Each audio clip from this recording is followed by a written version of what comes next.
बिस्मिल्लाहिर्रहमानिर्रहीम। अस्सलाम वालेकुम एवरीवन, वेलकम टू आमना सब। उम्मीद है कि आप सब बिल्कुल ठीक होंगे, खुशबाश होंगे, अल्लाह ताला के हिफ्ज़ अमान में होंगे। So today we are back with another vlog and it is the episode 2 of northern wonders. और इस एपिसोड के अंदर भी हम बहुत ही खूबसूरत जगहों को एक्सप्लोर करेंगे और नारान का गान और उसके आगे के एरियाज़ के अंदर हम जाएंगे और आपको दिखाएंगे कि माशाल्लाह सुभान अल्लाह यहाँ पे कितनी ज़्यादा खूबसूरती है। आज की हमारी मेन लोकेशन है नूरी टॉप और उसके साथ ही बाबूसर टॉप, और रास्ते के अंदर हमारे पास आएगी Lulusar lake. So stay connected. Time जाए के बगैर जी हम शुरू करते हैं आज का व्लॉग। पिछला व्लॉग हमने एंड किया था पारस पे, के पारस पे रात हमने गुजारी थी और वहाँ पे हमने एक होटल लिया था। So after spending a night in Paras सुबह हम उठे और यहीं पे पारस में एक होटल के अंदर रेस्टोरेंट के अंदर हमने नाश्ता किया। और नाश्ते के अंदर हमारे पास पराठा, ऑमलेट और साथ में चने थे एंड उसके बाद ऑब्वियसली चाय, जो कि मोस्ट इंपॉर्टेंट पार्ट है। खैर हमने नाश्ता किया, अपना लगेज उठाया और हम पारस से निकल पड़े। हमारी अगली डेस्टिनेशन थी कागान। कागान हमने पहुँचना था और उससे आगे फिर हमने नारान जाना था। तो हमने पारस से अपनी जर्नी का आगाज़ किया।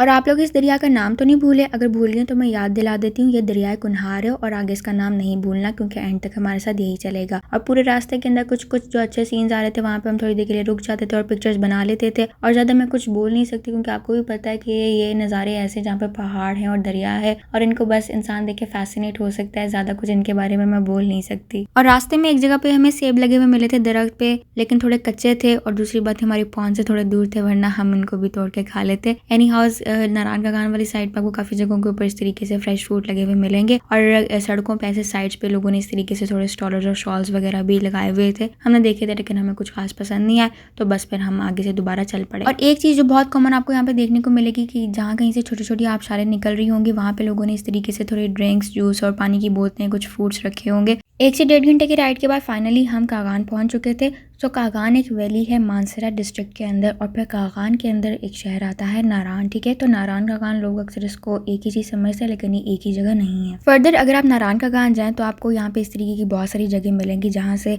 आबशार बह रही होगी और इस तरीके के बैठने वाली जगह बनी होगी और अक्सर औकात यहाँ पे आसपास रेस्टोरेंट्स भी होते हैं। तो हमें भी इस तरह की पहली जगह एक मिली थी, तो यहाँ पे हमने सोचा कि थोड़ा सा स्टॉप करते हैं। लोग वहाँ पे ऑलरेडी कुछ बैठे हुए थे तो फिर हम भी चले गए। तो इस तरीके से जी पानी से गुजरते हुए जाते हैं और पानी बहुत ही ज़्यादा ठंडा होता है, ग्लेशियर से ऊपर से पिघल के पानी आ रहा होता है। खूबसूरत सी आबशार बनी होती है और ये सारा बैठने का सिस्टम होता है, चेयर्स और चारपाइयाँ पड़ी होती हैं। तो यहाँ पे लोग आके बैठते हैं, थोड़ी देर इंजॉय करते हैं और अगर रेस्टोरेंट बना हो तो खाना वगैरह भी खाते हैं। तो हम भी यहाँ पे थोड़ी देर के लिए रुके थे, हमने भी सीनरी इंजॉय किया और ठंडे पानी के मज़े लिए और फिर उसके बाद यहाँ से फिर हम आगे निकल पड़े। और रास्ते में जाते हुए हमें एक डैम भी नजर आया था जो कि मोस्ट प्रोबेबली सुक्की किनारी डैम था क्योंकि आगे इसी नाम की एक टनल भी थी। तो ज़्यादा इस डैम के बारे में मुझे इतनी इन्फॉर्मेशन नहीं है, ना ही तो कहीं पे लिखी हुई थी, बस रास्ते में जाते हुए हमें ये नज़र आया था। लेकिन एक बात जो मुझे पता है कि इन इलाकों के अंदर, इन जगहों के अंदर कंस्ट्रक्शन करना बहुत ही ज़्यादा मुश्किल होता है क्योंकि लैंडस्लाइडिंग का खदशा बहुत होता है और इन जगहों पे कंस्ट्रक्शन के इक्विपमेंट्स और व्हीकल्स लाना इतना आसान नहीं होता। सो जिन्होंने भी बनाई है उनकी काबिलियत है, अब big appreciation to them. And then जो हमें बहुत ही अमेजिंग एक सीन देखने को मिला कि हमने इतना बड़ा यहाँ पे ग्लेशियर देखा। ये जो सारा आपको पोर्शन नज़र आ रहा है ये वाइट सा, जो कि ऊपर शायद आपको गंदा सा लग रहा हो, असल में ये सारा ग्लेशियर है।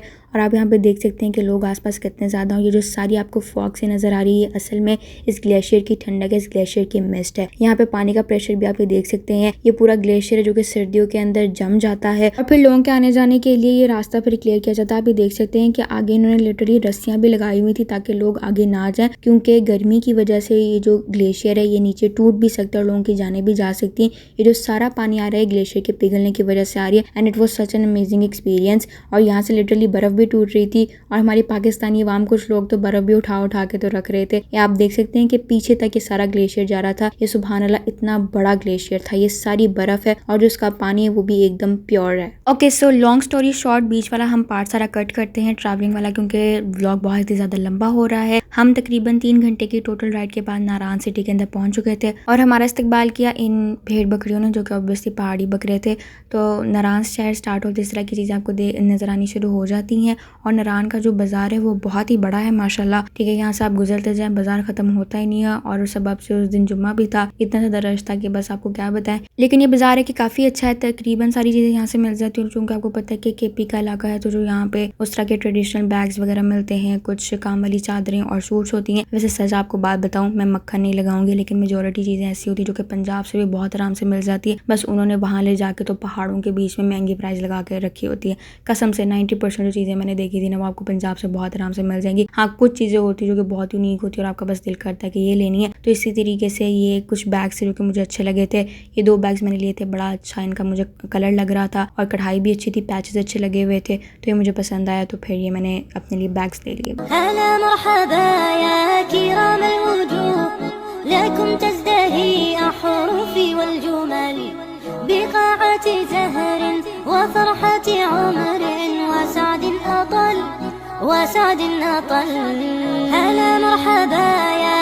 और कागान से आगे अगर आप आएंगे तो एक चीज़ आपको बहुत ज़्यादा कॉमन देखने को मिलेगी कि जगह जगह आपको इस तरीके से बड़े बड़े ग्लेशियर्स पड़े हुए मिलेंगे और अक्सर में से पानी निकल रहा होगा, कुछ वैसे सॉलिड पड़े होंगे और आसपास सड़क के ऊपर पानी होगा। तो ये चीज़ बहुत ज़्यादा कॉमन होगी। और आगे जो आप देख सकते हैं कि पहाड़ों के ऊपर या जो आपको छोटे छोटे ये वाइट सी लाइन्स नज़र आ रही है, असल में पहाड़ों के ऊपर बर्फ़ है और इसी बर्फ़ के पास हम बहुत जल्द जाने वाले हैं। और आपको इस तरीके से कितनी जगहों पे आप सारे गिरते हुए नज़र आ रही होंगे और इतना आंखों को सुकून मिलता है, दिल करता है हर जगह खड़े हो जाए, लेकिन आपके पास इतना टाइम नहीं होता।